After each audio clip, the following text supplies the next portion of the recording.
Well, good morning. It's good to be back. I wish I could be doing some fishing and enjoying the weather, but we're not enjoying the weather.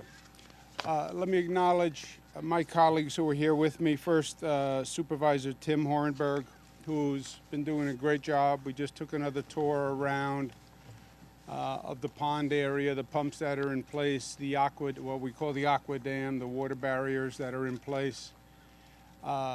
So I thank him very much, and the people of Newfane really owe him a debt of gratitude because he is on it, and he's working very hard, and he knows what he's talking about. Niagara County OEM Manager Jonathan Schultz is with us. The New York State Head of Emergency Management, Michael Copey, who you'll hear from in a moment. Division of Homeland Security, Patrick Murphy. The DEC Commissioner, Basil Sagos, who you'll hear from in a moment. Parks Commissioner, Eric Kuliside. The Transportation Commissioner, Marie-Therese Dominguez. Mayor Lawson is with us. Town of Porter Supervisor Duffy Johnson is with us. And Niagara County legislators David Godfrey and John Syracuse are with us. From the last time we were here and we deployed pumps and we talked about the overall situation, the lake level has actually increased beyond that. We are now looking at the very real possibility of a flood like we had in 2017. As painful as that news is to hear, it's true. The level is up. We're now just dealing with Mother Nature and the probability of either rain or wind.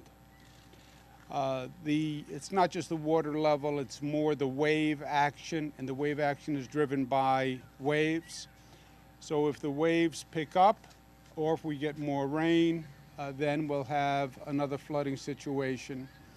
And we are preparing now for the reoccurrence of the 2017 flooding situation, which, as people remember, was devastating and caused a lot of damage and a lot of hardship for thousands of New Yorkers. We're talking about the entire shoreline of Lake Ontario. So it's hundreds of miles of New York State property.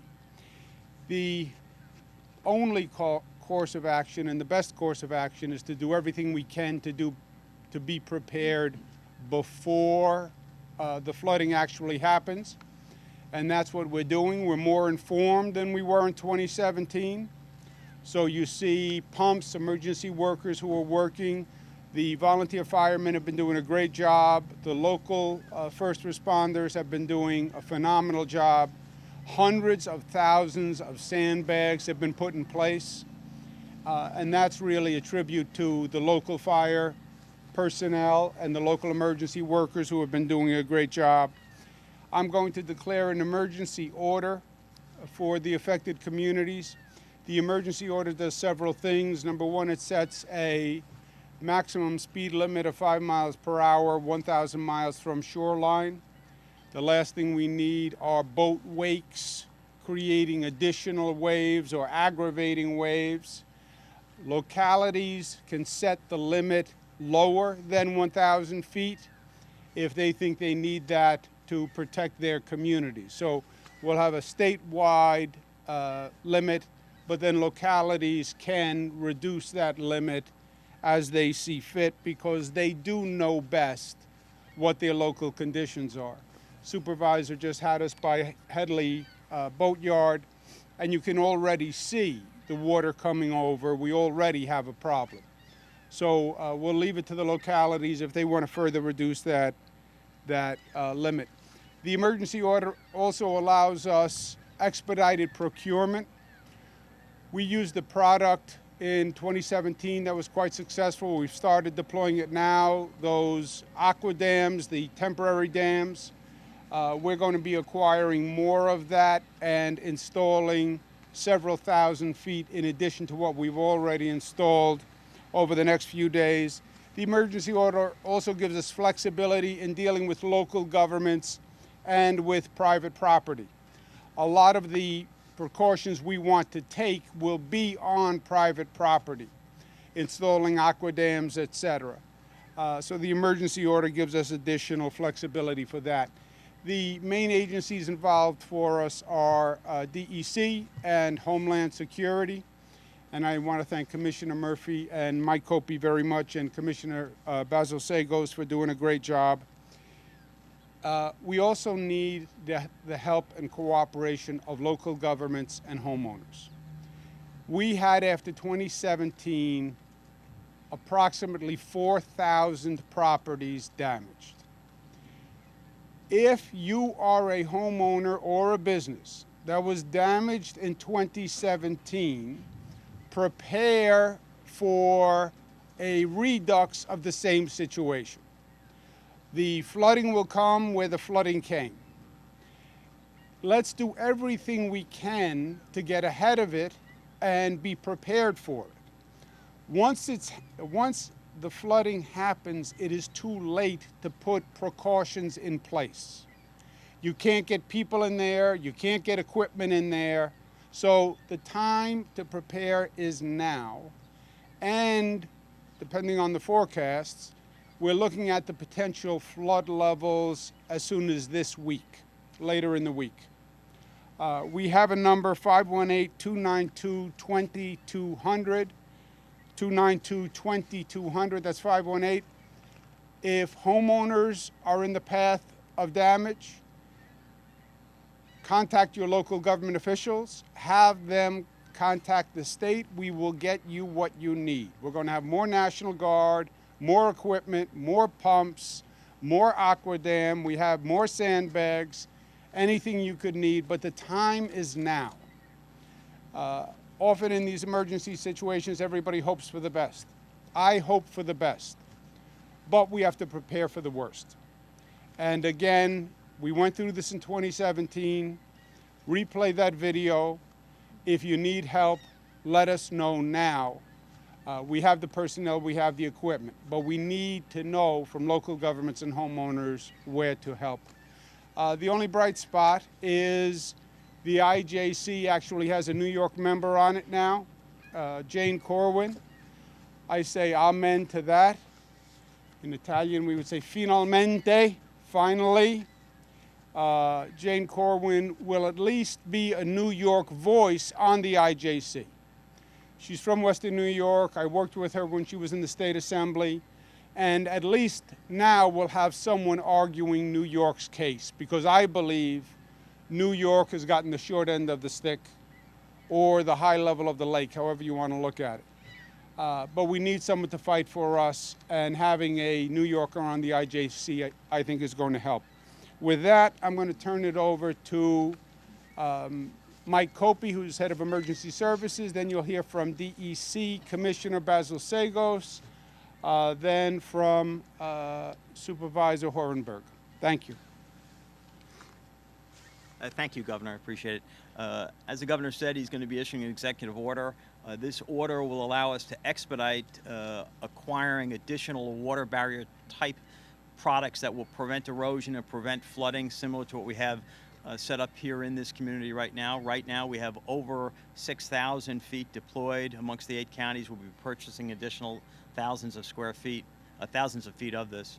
We're also going to be procuring additional pumps, and the pumps are very useful in pumping out sewer systems, similar to here, and drainage systems. We're also going to be purchasing additional pumps so that homeowners and businesses that may sustain flooding can have access to it very, very quickly, so that they can pump out their homes and businesses. Additionally, as a result of this order, we will be deploying an additional 200 guards people.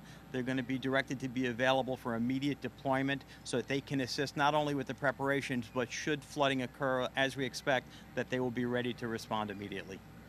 Thank you, Governor. Thank you. Thank you, Governor. Governor said it right. Just getting ahead of this right now is really important for businesses, homeowners, and municipalities. So 2 weeks ago, I signed what's called a general permit that enables anyone who has shoreline damage to come to DEC and get a really quick authorization, get coverage to begin doing emergency shoreline work. What I want to emphasize today is don't wait for that major damage to start occurring and then come to us afterwards. Come to us now. You see a situation that's presenting a danger to your home, your property, you need to do a little rebuilding on the waterfront. Please do that. Please reach out to us. Go to our website. It's www.dec.ny.gov. You'll see right on the website there's all the information you need for this general permit, getting coverage under it. Reach out to our regional permit administrators. We've got an RPA in each of the regions here. You'll get some quick action from us. We understand exactly what you're going through. Our engineers are ready to help you get through this problem and hopefully protect your assets moving forward. Thank you, Governor. Thank you. Supervisor? I'd like to thank the governor for taking his time to come to our small community. This is twice now. We're getting to be pretty close, buddy. Yeah. Yeah, we are. But all the agencies have supplied the town of Newfane with more than enough stuff that we need to prepare for what we think could be the worst situation. You know, I'd like to thank Jonathan Schultz, our county director of emergency management. He's on the job 24/7. Guy's always around. Our volunteer fire department, based in the back, and John Miller, our highway superintendent, they do it 24/7 too. If it wasn't for them, we certainly wouldn't look near as good as we do. And I appreciate everything everybody's done, and I appreciate everything, Governor, everything you have sent to our little community. Thank you very much. Thank you.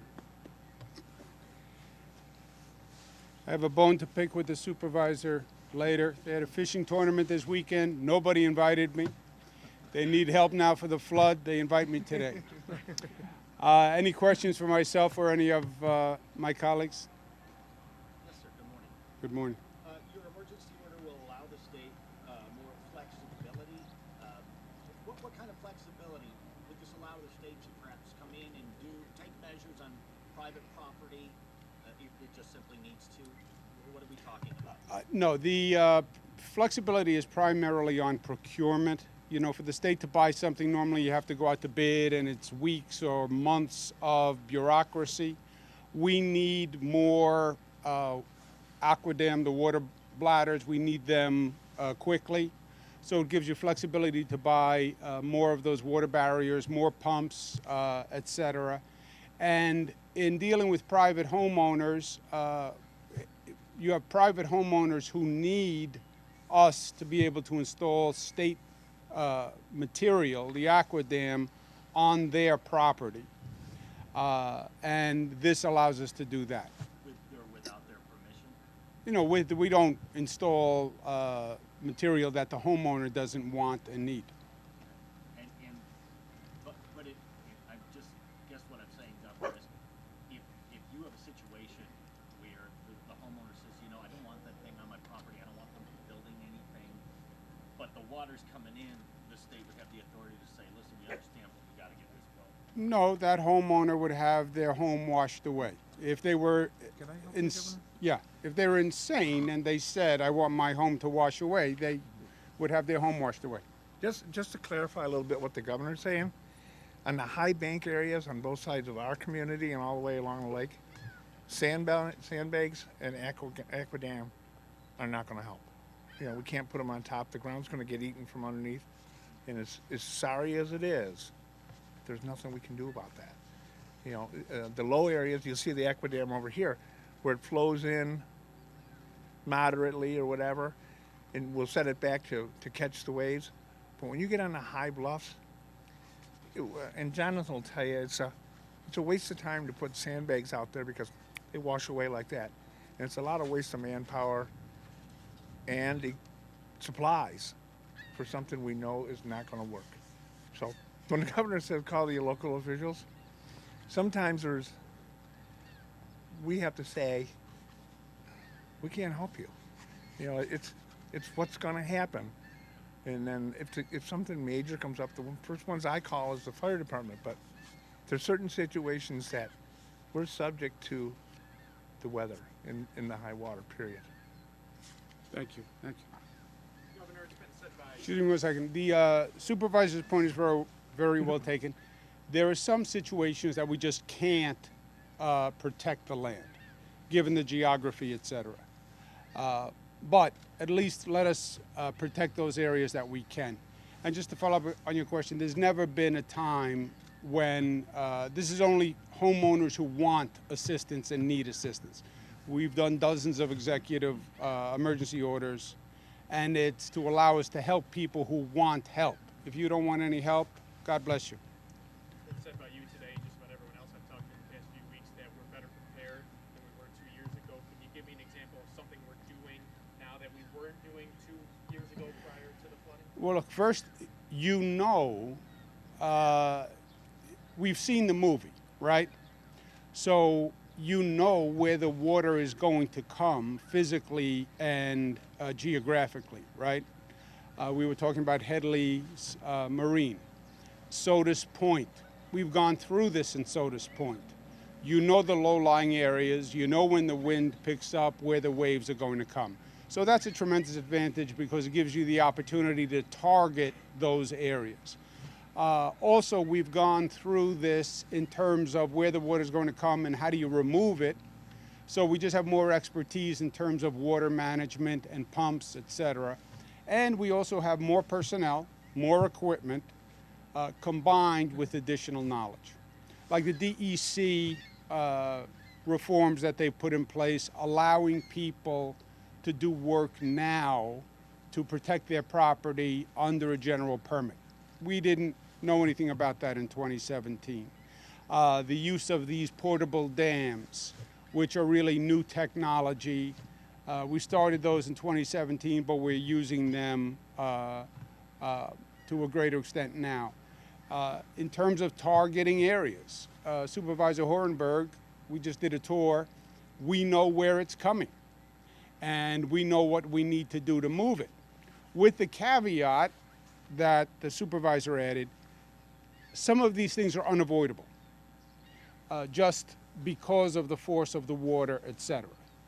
But you do the best you can. Governor, anecdotally, we've heard from businesses and homeowners that are still either trying to work through a claims process from 2017 or have had it granted but haven't received their money to do the work yet. What happens to those people that now have the same damage coming from the same property and they haven't finished that claims process? Well, you have two claims processes, if you will. Most of the claims you're talking about are federal claims. They're FEMA claims, where businesses, we worked very hard to make the area eligible for federal reimbursement, but then the federal government sends you a whole packet of paper and you have to go through all the application process, et cetera. And you have many places that have not yet received their federal grants or are pending, et cetera. I would love to say that I can help you with the federal government. I can't. I can send nasty letters asking them to expedite it. We can talk to our congressional people, but obviously I can't be of direct help on the federal side. On the state loans, those were primarily residential. That money has been dispersed, and we've actually allocated additional funds because we needed more money than we thought. We've spent about $100 million repairing for 2017. I just want to make sure. So you have a lot of homes that were rebuilt by the state. Those same homes are now again in the path of the potential flooding. That's why we're talking about doing the protection work up front. We're also going to have to talk about understanding that this is no longer the exception, it is turning into the rule, right? Just think about this, 2017, that was only 2 years ago, and we're going through this again. And it was $100 million 2 years ago. We've now spent millions on protective equipment, et cetera, personnel, but if this is a change in Mother Nature, and these floods are going to continue, whether or not the IJC actually gets responsive or not, then we have to think about how do you use the shoreline and modify the shoreline so every couple of years we're not getting damaged and we're rebuilding.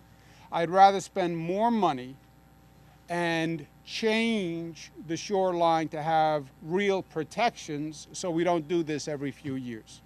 Will there be any here a couple of weeks ago? You talked about wanting the IJC to do something. Now, of course, they did at Jane Corwin, but have they done anything else to alleviate this situation that you're aware of? Look, I don't mean to be harsh with the IJC. I'm sure they think they're doing the right thing. Since we were last here, the situation has gotten worse. Now, the IJC can say, well, we continued to release water, we released more water, they have a problem with Canada, etc. But from my point of view as a New Yorker, and I represent the people of New York, it's gotten worse. So I understand they have to balance a lot of needs. I'm concerned with New Yorkers, and my job is to protect them and fight for them. And the situation has gotten worse. The lake has gotten higher, and now as soon as the wind picks up, we have a real problem. And I've said to them 100 times, I don't know why you don't release more water earlier. Because whatever the inconvenience there, it can't be as bad as flooding thousands of people's homes. And that was 2017, thousands of people's homes. Even now, you've done incredible damage to the town. Tourism is down, the economics are down, many of the dock spaces are not available. Tremendous damage has already been done, And that's what the IJC has to understand.